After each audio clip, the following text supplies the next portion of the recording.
भगवान पर होगा तो टूटेगा नहीं, भरोसा संसार पर होगा तो टूटेगा जरूर, जरूर टूटेगा। पुत्र पर भरोसा कर कर रखा, पत्नी पर, पति पर, बहन पर, भाई पर, नातों पर, रिश्तों पर, ये तो एक ना एक दिन टूटना। पर यदि वही भरोसा, वही विश्वास, वही दृढ़ता अगर शिव से है, वही विश्वास, तो फिर वो टूटने वाला नहीं है, फिर वो टूटेगा नहीं।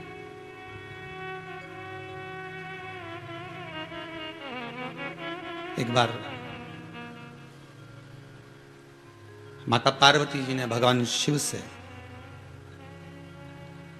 श्रावण की शिवरात्रि के दिन जब माता पार्वती ने शंकर से मंत्र प्राप्त कर लिया, वो मंत्र कोई दूसरा नहीं था, केवल एक करुणा का मंत्र था। शिव को करुणा सागर भी कहते हैं।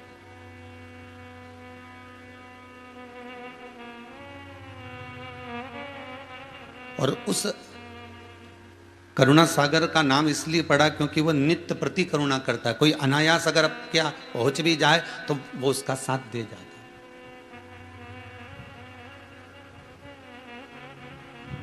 कोई अनायास अगर पहुंच भी गया, आपने शिव के दरवाजे पर जाकर केवल एक प्रणाम का भाव है आपका, केवल एक नमनता का भाव है आपका। हम पहले भी कहें, आज फिर कहते हैं, शिव के द्वार पर आप जा रहे हो, आपके पास में देने का कुछ भी नहीं है, तो भी हृदय से, दिल से, मन से आप बाबा को प्रणाम करो, दिखावे से मत करना। और मान लो, ये बात हम पहले भी एक बार पिछले श्रावण के महीने की कथा में कहा था, एक बेलपत्री शिव जी पे से उठा लीजिए, धो लीजिए।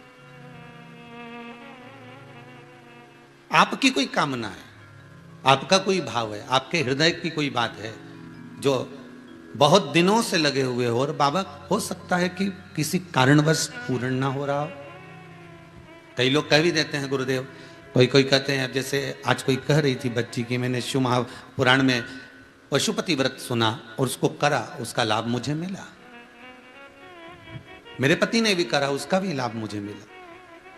पर एक काम गुरुदेव ऐसा अटका हुआ है कि वो काम हम करना चाह रहे हैं, व्रत भी कर लिया, अनुष्ठान भी कर लिया, पर फिर भी वो व्रत के कारणवश भी वो कार्य नहीं हो रहा, तो समझना कि कोई कार्य बड़ा भारी होगा और बाबा उसको कर नहीं रहा है, या कोई काम अटक रहा है।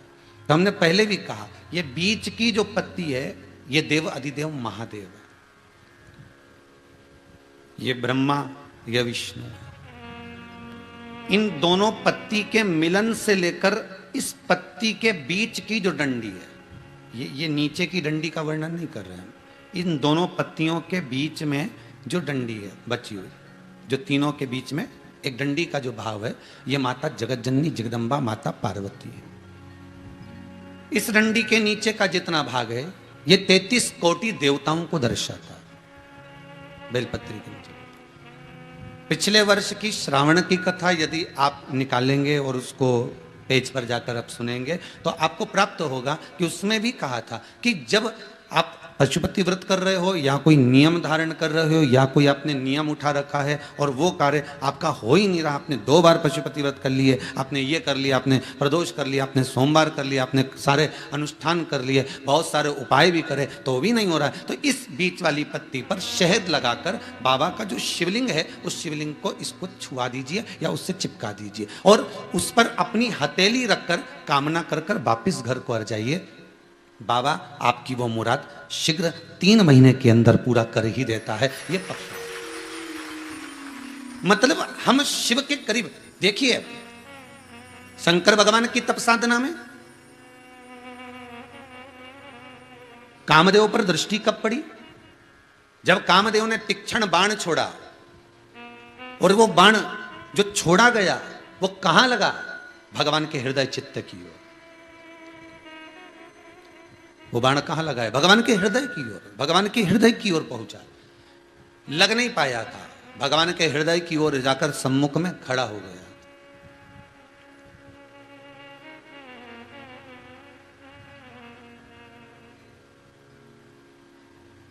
एक बेलपत्री में पशुपति अस्त्र का बल है महाराज। किसमें? एक बेलपत्री में पशुपति अस्त्र का बल है। और आपको मालूम होगा कि पशुपति अस्त्र केवल कुछ ही के पास में थे। एक मेरे राघव जी के पास, राम जी के पास था, एक मेरे कृष्ण के पास था, एक भगवान विष्णु के पास था, एक परशुराम भगवान के पास था। स्वयं इंद्रदेव ने जब तप किया, साधना करी, और इंद्रदेव ने तप साधना करी तो देव ऋषि नारद ने भी जाकर पूछ लिया था इंद्रदेव से, ये बताओ कि आप जो तप साधना कर रहे हो ये किस लिए कर रहे हो?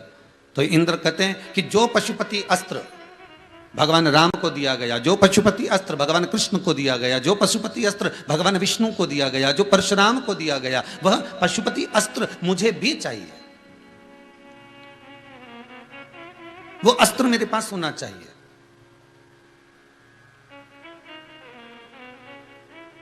तब देवऋषि नारद ने जाकर भगवान भूतधिपति भूतेश्वर भगवान शंकर से प्रार्थना करी कि देवऋषि नारद तप कर रहे हैं, साधना कर रहे हैं, और उनको पशुपति अस्त्र चाहिए। वो अस्त्र जिसके हाथ में आ जाए तो शंकर को उसकी मुराद पूरी करना ही पड़ती है। वो अस्त्र जिसके सम्मुख में चल जाए तो शंकर को हाजिर होना ही पड़ता है। वो अस्त्र जो सम्मुख में हो तो शिव साक्षी में आना ही पड़ता है। वो अस्त्र मुझे चाहिए, वो अस्त्र मेरे सम्मुख में होना चाहिए, वो अस्त्र मुझे दे दो। मेरी तप साधना करने का फल ही वही है कि मुझे वो अस्त्र चाहिए।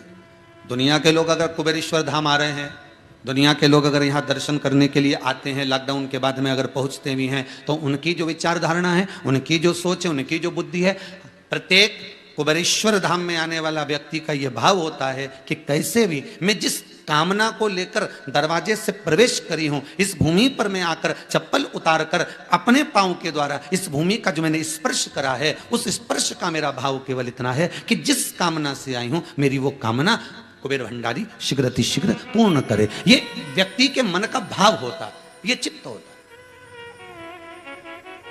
और पहले भी काज फिर कहते हैं, इस भूमि का कुछ भाव ऐसा है कि जो आ गया वो 3 महीने में वापिस आता है। उसकी कामना होती ही होती है, उसको आना ही पड़ता है, वो बुला ही लेता है।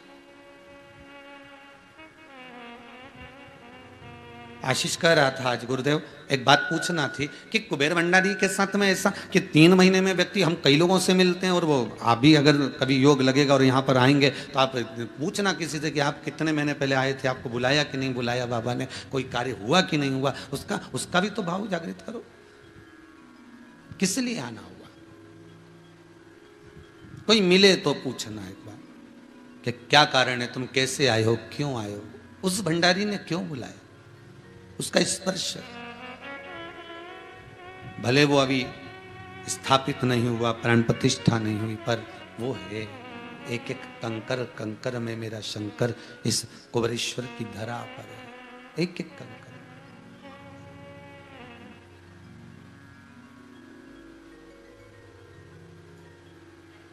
और जब इंद्र कहते हैं मुझे वो पशुपति अस्त्र चाहिए, अब वो अस्त्र कोई सहज तो है नहीं कि दाल चावल हो तो कहीं पे भी बांट दिया जाए, है? साबूदाने की खिचड़ी भी नहीं है कि स्टॉल लगाकर बांट दिया जाए। बड़ी मुश्किल है अस्त्र मिलना, और वो भी इंद्र को दे दिया जाए तो ये भी श्रेष्ठता नहीं है। दूसरे की जेब में पड़ी हुई बंदूक को देखकर, दूसरे की जेब में टंगी हुई बंदूक को देखकर घर के बेटे को यह लगता है कि मम्मी पापा से निवेदन करता है कि एक बंदूक का लाइसेंस मैं भी ले लूं और एक बंदूक मैं भी कमर में टांग लूं।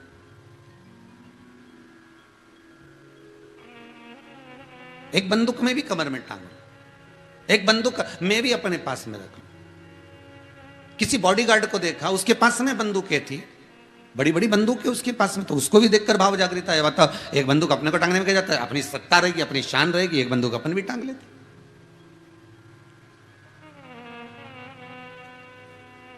पर चतुर जो माता पिता होंगे, जो सीख देने वाला अच्छा व्यक्ति होगा, आपको ज्ञान देने वाला अच्छा व्यक्ति होगा, आपको अगर कोई समझाने वाला अच्छा होगा ना, तो वो एक बात जरूर कहेगा, भैया ये बंदूक तेरी कमर में मत टांगना हो, ये बंदूक तेरे पास में मत रखना, तेरी जेब में मत रखना, तेरे पास मत रखना, तेरे कमरे में मत रखना। अगर अच्छी सीख देने वाला होगा तो ये ज्ञान जरूर देगा। तो वो कहेगा मेरे को तो बाहर जाना पड़ता है, व्यापार के लिए, व्यवसाय के लिए, नौकरी के लिए, मेरा धंधा भी ऐसा है, सोने चांदी का काम है या इसका काम है या उसका काम है, मेरे पास कितना, अब काम तो काम ही है, इतना काम लेकर अगर मैं चलूंगा तो मुझे तो बंदूक का होना जरूरी है, तो मुझे तो रखना पड़ेगा। तो उससे कह दो कि तू मत रख, फिर एक काम कर, तेरा एक कोई गार्ड रख ले। अगर कोई बॉडीगार्ड रख लेगा तो वो बंदूक रख लेगा, पर तू मत रखना। समझदार व्यक्ति अगर समझाएगा तो यही कहेगा कि तू अपने पास मत रख, किसी बॉडीगार्ड को रख ले, वो बंदूक रख लेगा, पर तू मत रख। उसका कारण क्या है, क्यों कह रहा है, किस लिए कह रहा है?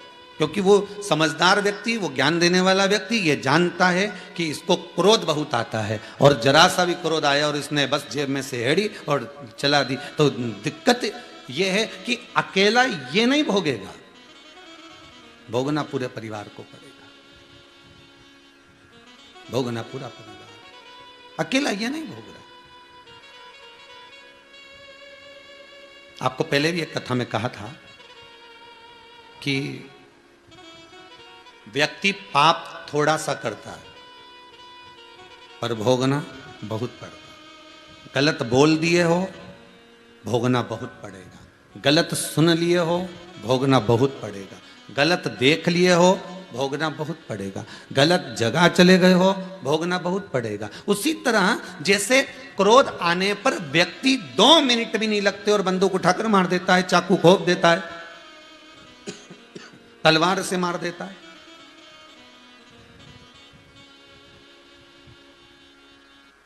कितनी देर लगी?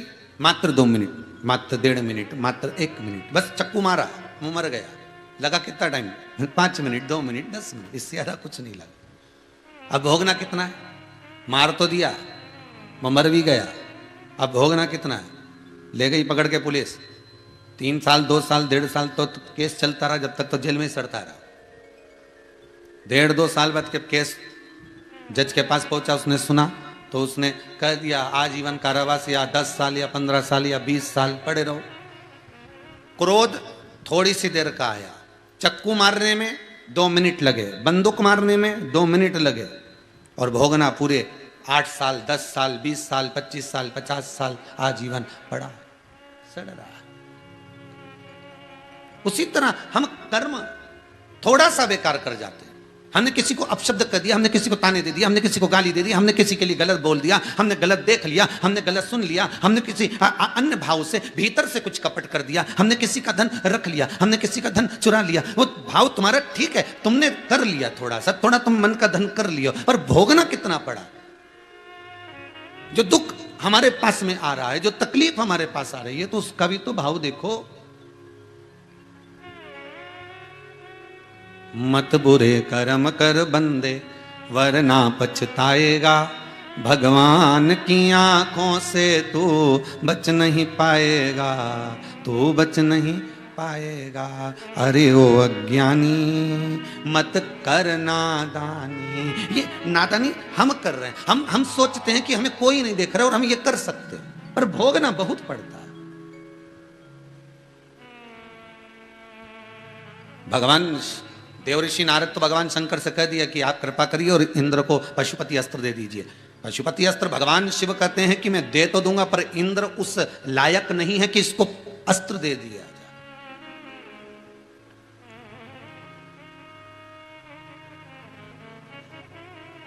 अगर हमने अस्त्र दे दिया और इसने कहीं चला दिया तो इसका क्या जाएगा? ये तो जरा सी देर में गुस्सा कर दिया, जरा सी देर में इसको 2-4 ने आकर कह दिया और ये भड़क गया और इसने चला दिया, बड़ी आफत हो गई। तो इसको अस्त्र नहीं दे सकते।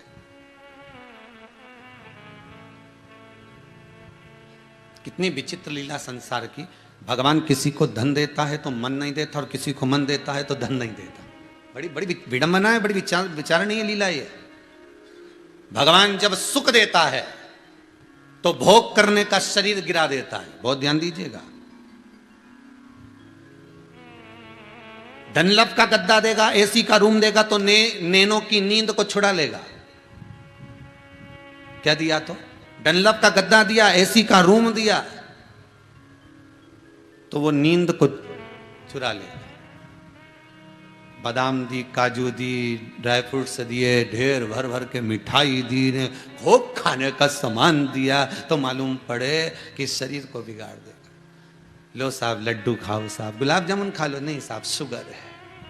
तो एक कम करो दी, तो थोड़ा मिक्सचर विक्चर ले लो, थोड़ा सा पपड़ी मपड़ी ला देते, नहीं साहब थोड़ा कोलेस्ट्रॉल बढ़ा हुआ चल रहा है, रहने दो तुम तो साहब। अच्छा तो एक काम करो, हम मौसम्बी का जूस बना कर ला देते तुमको, थोड़ा सा जूस पी लीजिए। अरे नहीं नहीं थोड़ा सा टांसिल बहुत हो रहा है। अच्छा ठीक, तो फिर क्या खाओगे? एक काम करो, मूंग की दाल बना लो, 2 रोटी बना लो। अब घर में फ्रीज भराया हुआ है मिठाई से, डलिया भर रखी है फल और फ्रूट से, ड्राई फ्रूट्स ऐसा जमा हुआ है इतनी बड़ी बड़ी बर्नियों में, और अलमारी में भी पड़ा हुआ है। एक बादाम मुंह में डाल ली तो सुबह 9 बजे की डाली तो 11 बजे तक चलती रही है, क्योंकि सोफा सेट सब निकल चुका है, दांत बच्चे ही नहीं है। भगवान सुख देता है, खूब देता है, तो साथ में उस सुख को भोगने का समय खींच लेता है।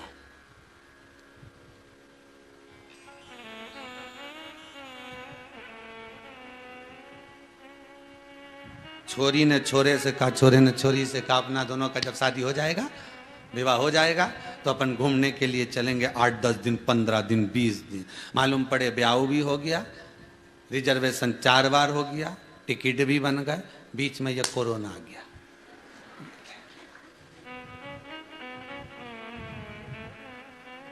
पिछले साल तो ठीक था कि हो गया था, पर इस साल की भी टिकट बनवाई थी। कई लोग हैं ऐसे, एक दो नहीं, जितने आस्था चैनल पर कथा सुन रहे हो ना तुम लोग, मोबाइल पर, फेसबुक और यूट्यूब पर, इसमें से घना सारा होगा, ढेर सारा, जो हर बार सोचा अब की बार मैं यहाँ जाऊँगा ने, अब की बार वहाँ जाऊँगा ने, अब की बार मथुरा जाऊँगा ने, अब की बार वृंदावन जाऊँगा, अब की बार वहाँ जाऊँगा, बद्रीनाथ जाऊँगा ने, केदारनाथ ने, अमरनाथ, सब दूर जाने की प्लानिंग करी ने, टिकट तक बनवा के रखे थे, पर करे क्या, बीच में फिर फंस गया।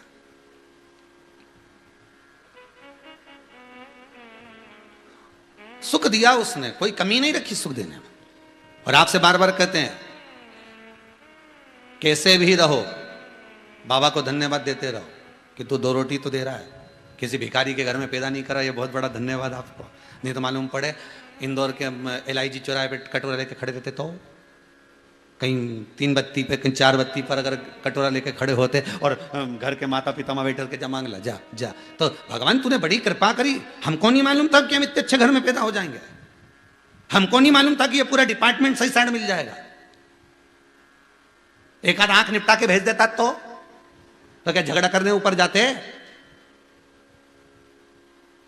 तूने पूरा डिपार्टमेंट जोरदार दिया साहब। एक का काम था, एक डिपार्टमेंट का काम था, पर 2 दिए। तेरी करुणा में कोई कमी नहीं है। हाथ एक भी सब काम कर जाता है, पर तूने कितने दिए? 2। पांव एक भी पूरा काम कर जाए, पर दिए कितने? 2। कान एक भी पूरा काम कर जाए, पर दिए कितने?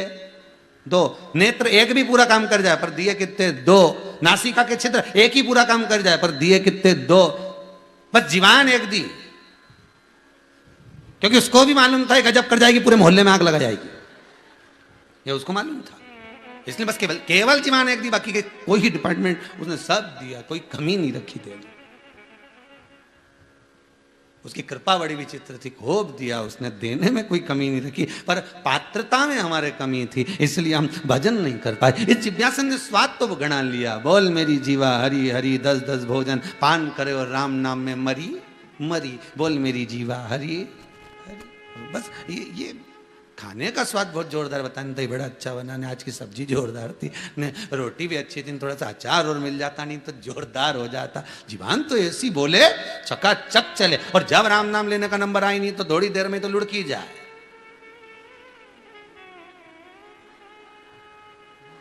ओ गई, पड़ोसन ने जगाया, सो रही क्या? तो फिर ऐसी क्या कर रही? भगवान भाग रहा था तो बुला रही, सो नहीं रही, चित्तवृत्ति में वो समाया ही नहीं है। ये जिभ्या बड़ी विचित्र है, जपती ही नहीं है। वो तो अभी अभी लोगों को साल 2 साल में, 2.5 साल में, 3 साल में जो ये शिव महापुराण का रस जब अंदर उतरा है ना, तब लोगों के मुख से श्री शिवाय नमस्तुभ्यम घट की जिभ्या से चलता रहता। वो भले नहीं जपता, पर अंदर से चलता रहता। जब उसका कोई काम अटकता ना, तो अंदर से जप लेता है। श्री शिवाय नमस्तुभ्यम बोल लेता है, ओम नमः शिवाय बोल ले, उसकी चित्तवृत्ति में वो समा चुका है, उसकी चित्तवृत्ति में वो रख चुका है।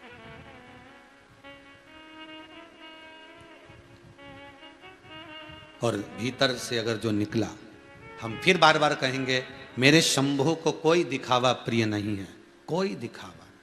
आप लक्ष्मी जी का श्रृंगार देखिए कितना सुंदर होता है, आप सरस्वती मैया का श्रृंगार देखिए कितना सुंदर होता है, पर शंकर जी के मंदिर में जाकर पार्वती का श्रृंगार देखिएगा कभी, किसी भी शिव मंदिर में चले जाना, किसी भी शंकर के मंदिर में चले जाना और पार्वती माता का श्रृंगार देखना, एकदम साधारण, एक चुंदड़ी ओढ़ी हुई है, हाथ बंधा हुआ है, कोई थोड़ी बहुत चूड़ी पहनी हुई, माथा में बिंदी, बोर कुंडल सब पहनी, आराम से बैठी। पर बाकी की माताओं का श्रृंगार देखो क्या, अपार सुंदरता का श्रृंगार, पार्वती जी फूलों का श्रृंगार करती है, उनके पास में श्रृंगार तो सब है, ऐसे कोई श्रृंगार की कमी नहीं है। माँ जगत जननी जगदम्बा के श्रृंगार की कमी है, ढेर सारा श्रृंगार है, पर माँ उस श्रृंगार को धारण करती है जो जनमानस के लिए श्रेष्ठतम हो।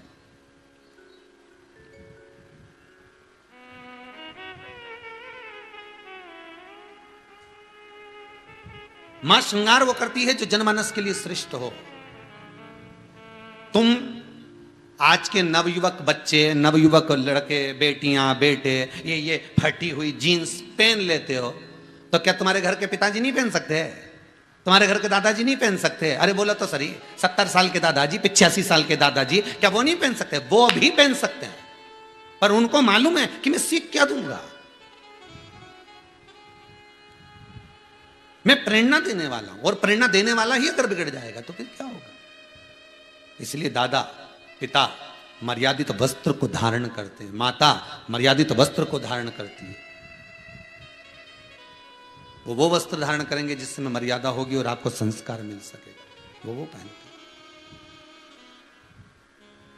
अगर मैं पशुपति अस्त्र देवी दूं इंद्रदेव को, और अगर मैंने अस्त्र दे दिया और उसका प्रयोग उन्होंने सही जगह नहीं करा, भाई भगवान से कितना कितना तुम प्रार्थना कर कर आए थे, भगवान मुझे माता के गर्भ से बाहर निकाल दो, मैं भजन करूंगा भजन करूंगा, दोनों हाथ मुष्टिकाएं बंधी थी, प्रतिज्ञा कर कर पैदा हुए थे, संकल्प लेकर पैदा हुए थे, मैं भजन करूंगा ने भजन करूंगा ने। भगवान को भी नहीं मालूम था कि 3 बार भोजन करेगा, भगवान को भी नहीं मालूम था। ये तो जहाँ जाए जरा सी पान की दुकान देखी ने खाने बैठ जाए, मोबाइल की दुकान देखी ने बैलेंस डलवाने की याद आ जाए, सबकी याद आए तुमको, पानी पतासा का ठेला देखो तो पानी पतासा की, गुपचुप का ठेला देखो तो गुपचुप की, चाउमीन का ठेला देखो तो चाउमीन की, कपड़े की दुकान देखो तो कपड़े की, मोबाइल की दुकान देखो तो मोबाइल की, सारी दुकान को देखते हो तो हर चीज की याद आती है। तो कभी कभी शमशान को देखा करो तो अंतिम समय की भी तो याद है कि अपने जाना है।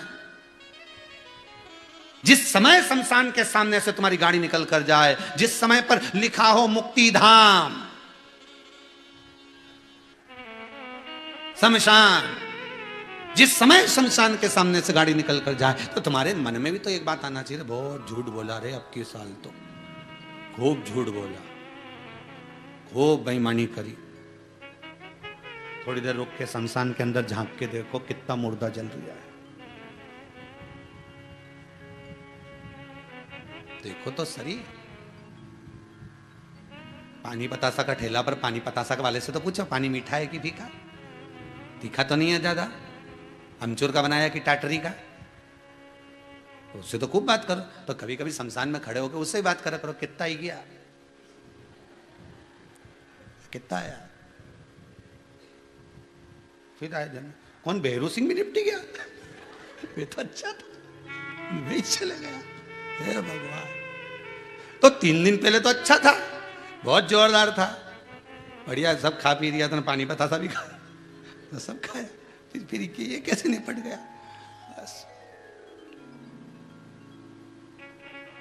दिल नहीं लगा पाया था, इसलिए दिल का दौरा उठ गया। तो किसी ने कहा दिल लगाना भी जरूरी है, तो शिव महापुराण की कथा कहती है, एक बार इस चित्त को, एक बार इस दिल को, एक बार इस मन को, इस दिल को जो भगवान की कथा में खोल देता है, इस दिल को जो शिव महापुराण से लगा लेता है, फिर उसको अटैक नहीं आ पाता है, फिर उसका हार्ट अटैक नहीं हो पाता है, क्योंकि दिल परमात्मा में लगाना है। इस दिल को उस परमात्मा से जोड़ लीजिए।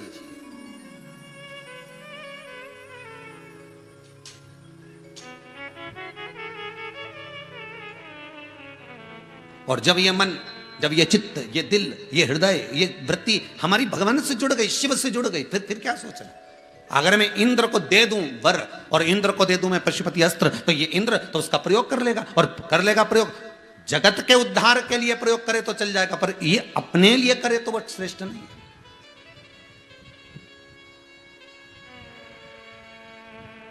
दुनिया के लोग आज के समय में भगवान की पूजन ऐसी जगह जाकर करना चाहते हैं कि जहां से भगवान एकदम प्रकट होकर सोने के हंडे दे दे, मुद्राएं दे दे, ईंट दे दे सोना चांदी की तुरंत। तो जितने लोग कथा सुन रहे हो ना, तुम लोग जितने आस्था चैनल पर, मोबाइल पर जितने सुन रहे हो, तुम सबसे हाथ जोड़ के निवेदन है, ये सोच के यहाँ मत आना कि कहीं का अंडा मिल जाएगा, तुरंत महाराज ताली बजाएगा तो सोने की ईंट जल जाएगी।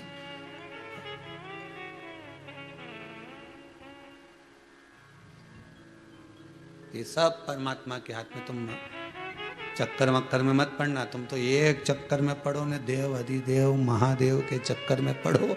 जो चोर को कुबेर बना दिया रात की रात में, वो अपने भी कुछ ना कुछ तो बना देगा। पर ये भी याद रखना, उन्हें ससुर के ने बकरा बना दिया था। ये पॉजिटिव सोचो तो नेगेटिव थोड़ी थोड़ी तो सोचो कि उन्हें अगर चोर को कुबेर बनाया है तो ससुर के मुंह को बकरे का लगा दिया। क्यों लगाया? क्योंकि उसने निंदा करा। और चोर को कुबेर क्यों बना दिया? क्योंकि वो भगवान शंकर के मंदिर में चोरी करने गया था, अपना वस्त्र जलाकर चारों तरफ उजाला कर कर दिख रहा था कि चोरी का सामान क्या। उसके मन में ये नहीं था कि शंकर का, उसके मन में तो चोरी का सामान लगा था। शिव जी को लगा जिसने चोरी में इतना दिल लगा लिया कि मुझे नहीं देख रहा, अगर ये एक बार मुझ में दिल लगा लेगा तो संसार को नहीं देखेगा, ये पक्का है। भगवान पकड़ता भी उसी को है।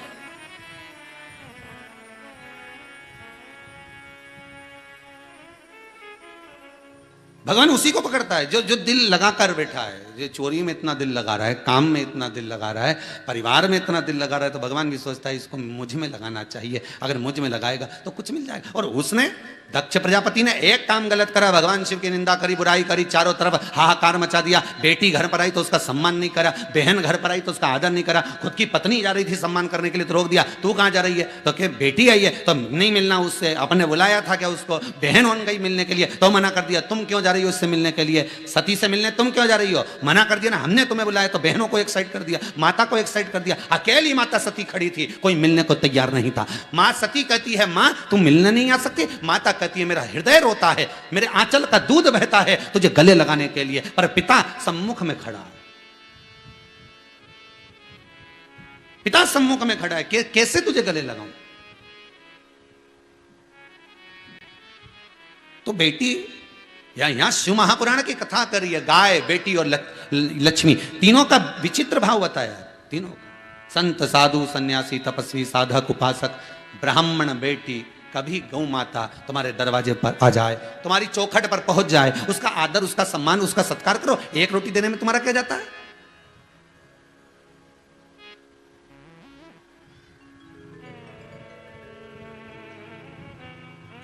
अरे गुरुजी तुम तो अपनी अपनी लगाओ, तुम तो व्यासपीठ पे बैठ जाओ तो अपनी अपनी बोलता रहो। एक रोटी देने में हमारा कहीं नहीं जाए, पर वही एक को दो नहीं तो फिर दूसरी आके खड़ी हो जाए 9 बजे, फिर तुम तो अपनी अपनी लगाओ। और मालूम पड़े हमारे यहाँ तो इतनी गाय आए ना, हर 2 घंटा में फिर गाय आ जाए, फिर गाय आ जाए, फिर रोटी दो ना, फिर रोटी दो। तो इतनी गाय काय को आ रही तेरे यहाँ? पहले आती थी क्या इतनी गाय तुम्हारे यहाँ? अभी अभी इतनी गाय क्यों बढ़ी है? इतनी गौ माता क्यों आ रही है तुम्हारे दरवाजे पर कि बार बार रोटी देना पड़ रही, बार बार आ रही है? पहले इतनी बहन बेटी आती थी क्या तुम्हारे दरवाजे पर? नहीं। इतनी बहन बेटी वापिस तुम्हारे यहाँ क्यों आ रही है? इतना गुरुजन, इतना साधुजन, तपस्वीजन तुम्हारे यहाँ आता था क्या? अभी इतना क्यों आ रही है? कारण क्या है? उसका कारण क्या है?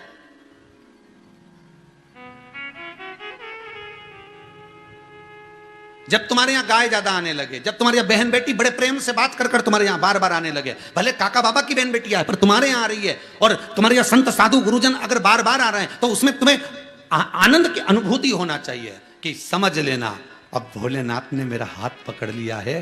पहले एक रोटी होती थी घर में एक गाय को देने के लिए, अब भगवान अन्न बढ़ाते जा रहा है तो रोटी भी मेरे हाथ से दिलवाते जा रहा है। बहन बेटियां आ रही हैं, पहले पूछती नहीं थी, अब भगवान ना जाने क्या कृपा कर रहा है कि ये बहन बेटियां फोन लगा लगा के आ रही है। इतना सारा भाई एक ही गाँव में रहे, इतना सारा भाई एक ही इंदौर में रहे, इतना सारा भाई एक ही भोपाल में रहे, एक ही जगह पर, पर उनकी यहाँ नहीं जा रही, मेरे यहाँ आ रही है। मतलब समझ जाना शंकर ने तुम्हारा हाथ पकड़ना चालू कर दिया। तुम्हें इस लायक बना दिया कि तुम किसी को खिला सको, तुम किसी को दे सको, तुम किसी को लुटा सको। भगवान शिव ने तुमको इस लायक बना दिया। साधु सन्यासी ब्राह्मण संत साधु अगर आ रहे हैं तो विचार कर लेना कि भगवान ने तुम्हें इस लायक बना दिया कि तुम सदगुरु का, संत का, साधु का, सन्यासी का, ब्राह्मण जन का आदर कर सको। तुम्हारे ऊपर भगवान की अब धीरे धीरे कृपा होना चालू हो गई। ये विश्वास रखो आप भीतर से कि तुम्हें भगवान ने इस लायक बनाया। अब अपने को दोष नहीं देखना हो, नहीं तो तुम पत्नी का कहना में आ जाओ। पहले तो आती नहीं थी, आना नहीं हो कह देना उसको भी, हे जगदम्बा, हे चंद्र घंटा, कुसमांडा, स्कंदा, तेरा हाथ जोड़ो, बड़ी मुश्किल से तो प्रेम बड़ा है, आ रही है आन दे। देना ही क्या है, एक साड़ी तो देना है, एक साड़ी। और बहन बेटी को साड़ी की प्रीता नहीं होती, बहन बेटी को मीठी वाणी की प्रीता होती है। एक बार फोन लगाकर बोल लो, जीजी कैसी है री, आ जाना आपकी बार राखी पे हो, राखी पे अपन चलांगा सियोर, राखी आ जाना आपकी बार।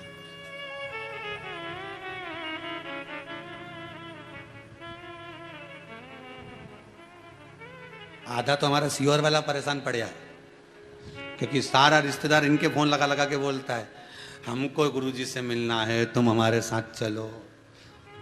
अब इनके टेंशन ही है, अगर आ गई तो 4-6 दिन नहीं जाएगी। सियोर वाला महाराज तो 15 मिनट में मिल के होता है। कभी कभी एक मेहमान आ गए एक व्यक्ति के यहाँ, अब वो इतना कंजूसड़ा व्यक्ति, इतना कंजूसड़ा, कभी किसी को 2 रोटी नहीं खिलाया, उसके घर में मेहमान आ गया, दान नहीं करे उसके घर मेहमान आ गया, और मेहमान आ गया तो बढ़िया, मेहमान भी मेहमान। अब उनने आज ही आया और इतने में उनने भोजन पूड़ी ने, भजिया ने, सब बढ़िया बनाया खिलाया। इतने में पिताजी बैठे थे तो छोरा आ गया। छोरे ने कहा, पिताजी शाम को क्या बनाना है? पिताजी बोले, जरा फालतू की बात करना मत, मैं जब मेहमान के पास बैठा हूं उस समय तू आ जाना, और बस ऐसे ही पूछना शाम को क्या बनाना, बस बाकी का मैं सब निपट लूंगा। हो तू जा। हाँ पिताजी। और जब मेहमान के पास मैं सोफे पे बैठा था, और कंजूसड़ा व्यक्ति, मेहमान बड़े अच्छे से बढ़िया बेचारा ऐसा बैठा, अब ये छोरा आ गया, पिताजी बाबूजी बाबूजी बाबूजी बोले, हाँ बेटा बताओ शाम के क्या बनाना, अब तुम बताओ। दाल बनाऊं, सब्जी बनवाऊं, मम्मी पूछ रही है कि क्या बनाए क्या नहीं बनाए, पराठा बनाए, पूड़ी बनाए, क्या बना। इतने में पिताजी बोले, अब अभी तो भोजन किया है, मेहमानों के साथ अभी तो खाया, अभी पूछ लो वाले मेहमान से, क्यों साहब? हाँ साहब अभी तो खाया। नहीं फिर भी मम्मी पूछ रही कुछ बनाना, तो मम्मी से बोलते, क्या अभी भोजन करा, क्या हमें राक्षस समझे? मैं तुझे क्या राक्षस दिख रहा हूं कि अब भी खाया ना फिर खा लूंगा? मेहमान तो पिताजी छोरे से बोले, तू पूछ ले, क्यों सब तुम खाओगे क्या? अब इसने सोचा ये कह रही मैं राक्षस, तो मैं खाऊं सद राक्षस। अब ये बोला, नहीं साहब हमारा भी पेट भरा है, रहने दो, तुम तो। मन में भाव जो जागृत हो जाए, अगर कोई आया है अतिथि दे दो, बहन बेटी आई है दे दो, गौ माता आई है दे दो, उसका सम्मान करोगे तो समझ लेना कि आपको ऐसा लगेगा कि भगवान आपको दे रहा है, उसकी कृपा आप पर बरस रही है, उस पर आप पर करुणा हो चुकी है, उस आपको इस लायक बना दिया गया है कि आप दे सकते हो, इस लायक आपको बना। तेरा ही दिया मैंने खाया पिया है, तेरा शुक्रिया है, तेरा शुक्रिया। ये तेरी कृपा है जो आज मैं पा रहा हूं, आज मैं बैठा हूं, आज मैं कर्म कर रहा हूं, ये तेरी ही कृपा है। इंद्र को अगर मैं दे दूं और वो उसका आदर ना कर पाए तो भगवान कर रहे हैं, फिर देने का लाभ क्या है, फिर देने का फल क्या है? अगर मैं दे भी दूं और उसको वो जान ना पाए।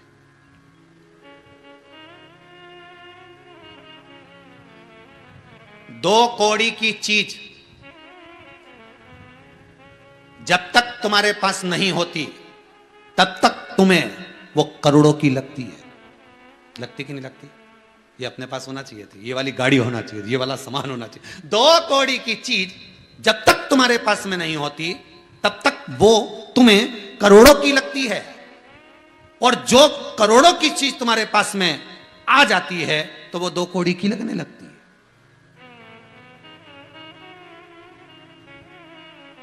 वो 2 कौड़ी की लगने लगती है।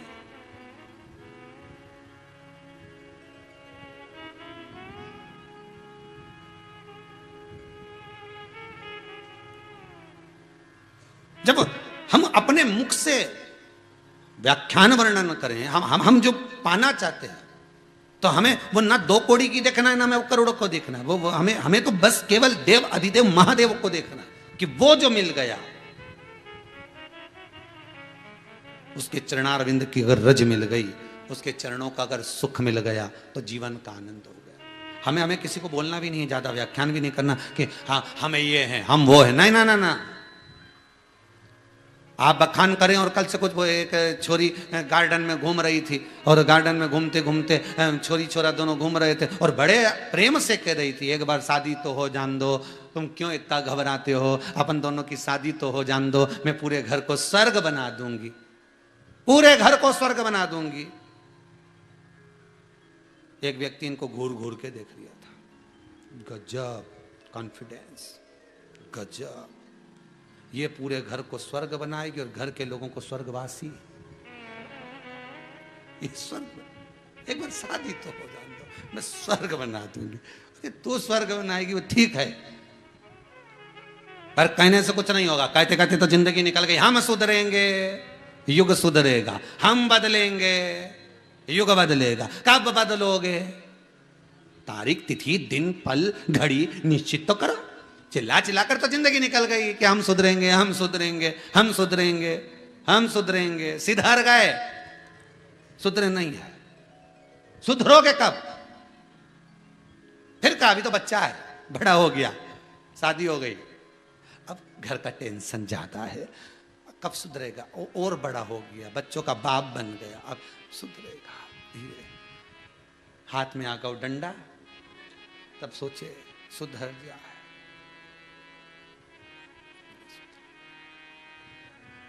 बड़ा कठिन काम, बहुत। हम दुनिया भर से कहें सुधर जाओ तो ना, अपने आप को सुधारना पड़ेगा। शिव महापुराण की कथा कहती है संसार को सुधारने से पहले अपने आप को सुधारिए।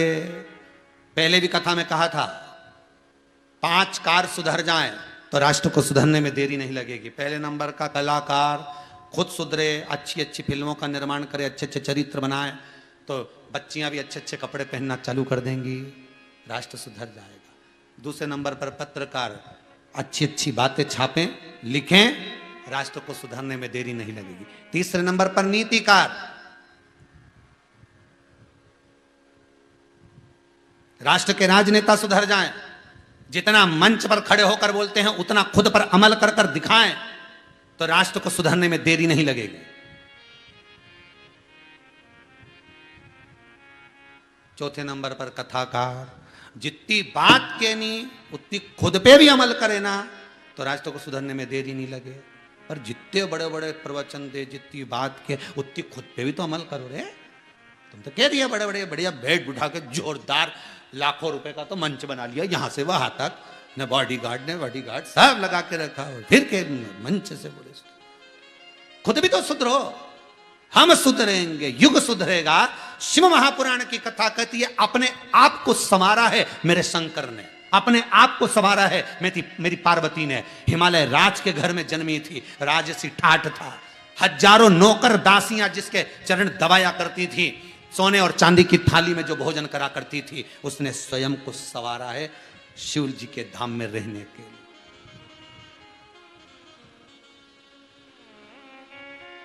शंकर के पास जाने के लिए स्वयं को संवारना पड़ेगा। कितना विष भरा होता है सांप के अंदर, पर शंकर के करीब में रहता है तो विष उगलता है कि नहीं। पास में रहने के लिए भी थोड़ी तो साधना करना पड़ेगी। शंकर के आपको बनना है, भगवान के आपको बनना है, परमात्मा को अपना बनाना है, शिव को आपको अपना बनाना है, तो थोड़ी साधना तप। और वो साधना कोई दूसरी नहीं है, केवल एक साधना कर लो कि मैं असत्य नहीं बोलूंगा, मैं सत्य पर जीऊंगा, मैं कपट नहीं करूंगा, मैं छल नहीं करूंगा, मैं बेईमानी नहीं करूंगा, मैं प्रपंच नहीं करूंगा। हाँ, परिवार को चलाना है। भगवान ने मुझे जन्म दिया है, मनुष्य बनाकर भेजा है और कहकर भेजा था पूरे परिवार को तुझे पालना है। तो थोड़ा तो झूठ बोलना पड़ेगा, थोड़ा छल करना पड़ेगा, थोड़ा कपट करना पड़ेगा, पर उतना आटे में नमक के बराबर। हम ये भी नहीं कह रहे कि तुम पूरे पूरे हरिश्चंद्र बन जाओ रे, पर कह भी देंगे तो कौन बनने वाले हो तुम? तो फालतू की बात करे काय को?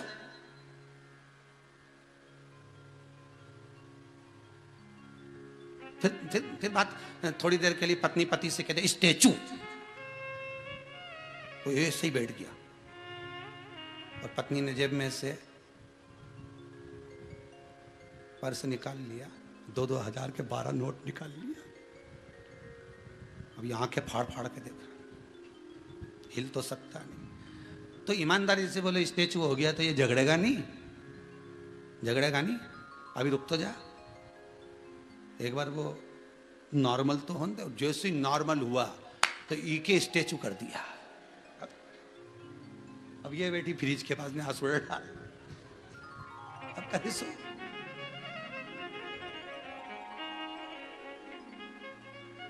फिर रो रो के माए के फोन कर रही, अम्मा अम्मा बोले बेटा का होगा, स्टेचू करा था।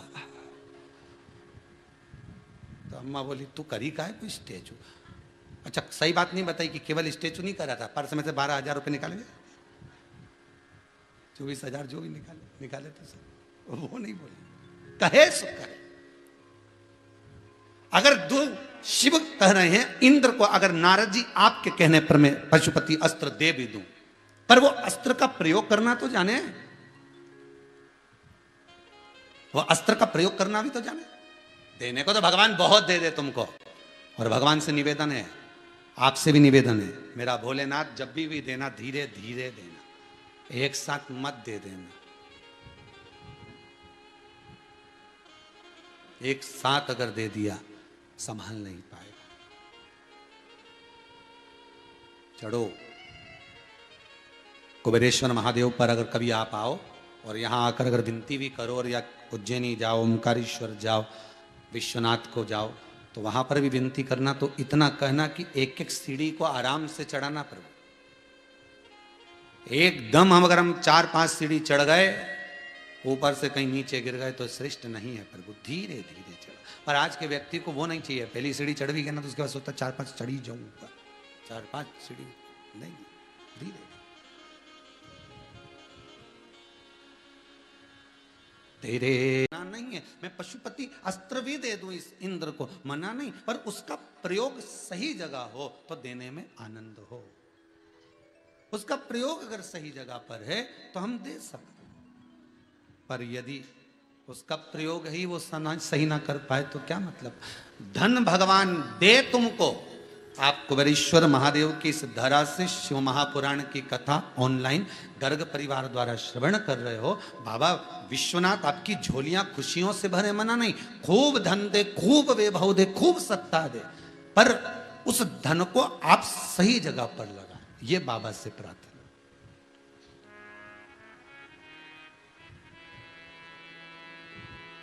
कि झोली मेरी तंग है, बाबा तेरे यहाँ कमी नहीं।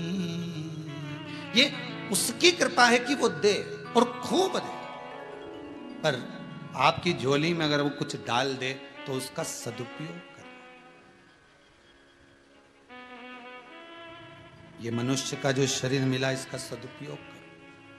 बेलपत्री उठाई आपने, शहद लगा लिया, हथेली में रखा, शिवलिंग को लगा दिया, उसका फल कितना है कि पशुपति अस्त्र के बराबर ये बेलपत्री की मध्य पत्ती पर शहद पशुपति अस्त्र की तरह काम करता है।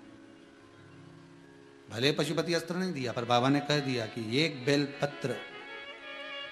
बेलपत्र जगत का कल्याण कर सकती है, नारद कह दो इंद्र से।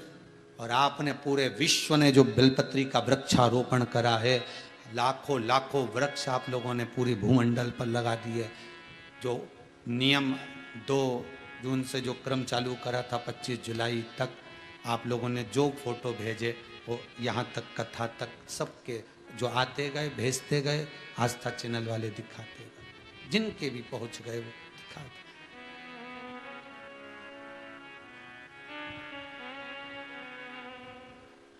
25 जुलाई तक जो क्रम चल रहा था, आपने जो वृक्षारोपण महोत्सव में साथ दिया है, आपको बहुत बहुत धन्यवाद है। हम सब जगह जाकर तो आपको नमन नहीं कर सकते, पर इस व्यासपीठ से जिनने वृक्षारोपण महोत्सव में, अभी आज 22 हो गई होगी, 23, 24, 25 तक चलना था, 2-3 दिन और बचे। अब आगामी कथा में तो अब वो फोटो नहीं दिखा सकेंगे, पर इस कथा तक वृक्षारोपण महोत्सव का अब जिन ने फोटो भेज दिए तो वो बहुत बहुत साधुवाद के पात्र।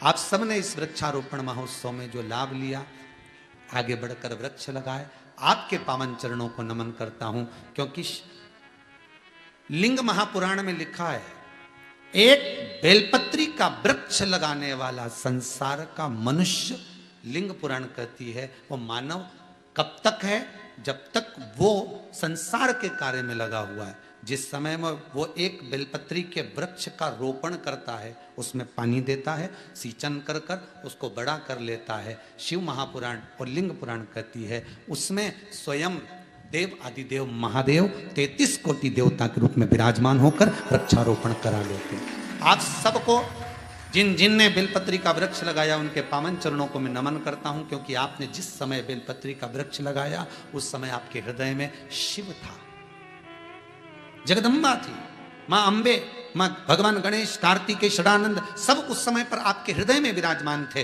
और शिव महापुराण आपके हृदय में बैठी थी। इसलिए आपने ये वृक्षारोपण महोत्सव में साथ दिया, वृक्ष लगाया। बाबा देव आदिदेव महादेव जैसे जैसे वो वृक्ष बढ़े, वैसे वैसे आपके घर में कुबेर का भंडार भरे और आप सुखी रहें, सर्व आनंद आपके जीवन में, और भगवान शिव की भक्ति में रमे रहो,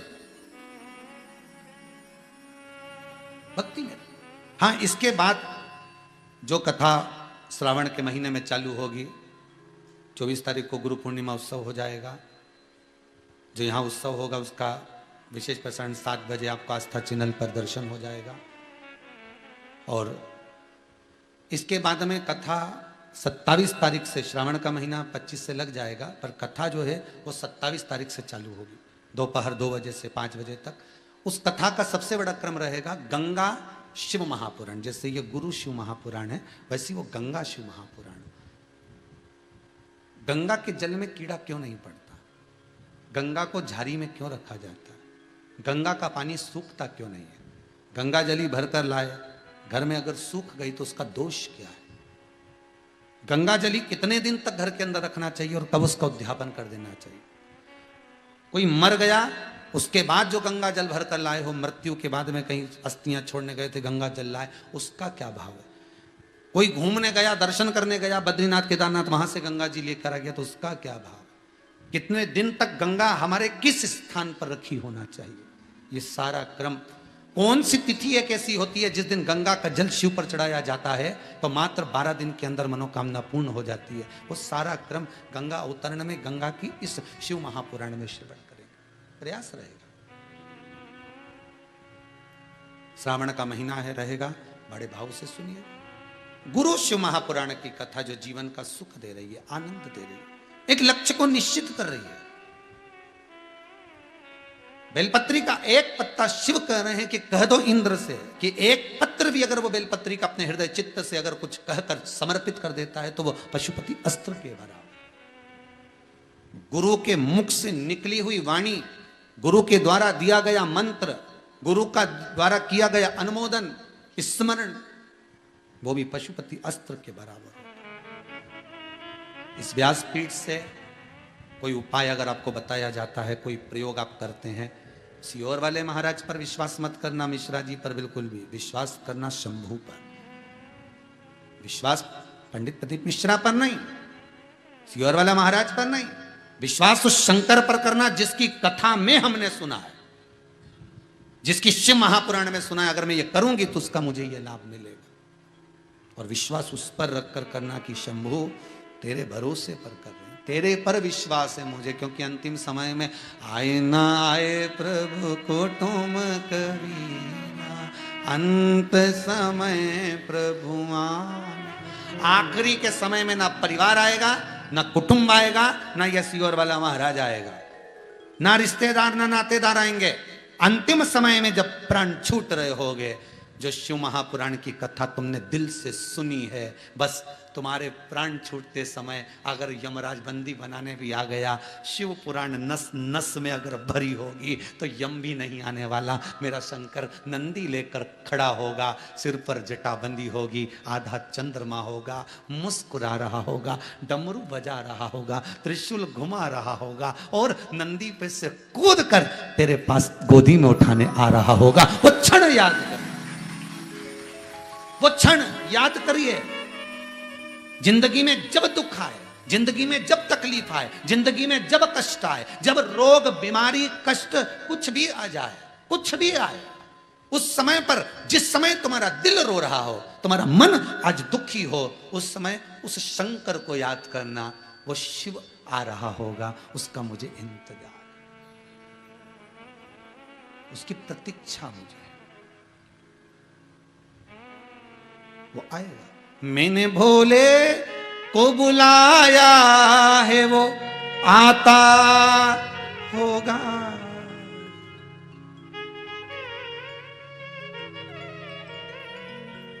वो आएगा, वो आता होगा, आएगा। जिस समय आपका चित्तवृत्ति दुखी हो जाए, कोई व्यापार में घाटा लग गया, मरने का प्लान नहीं रखना हो।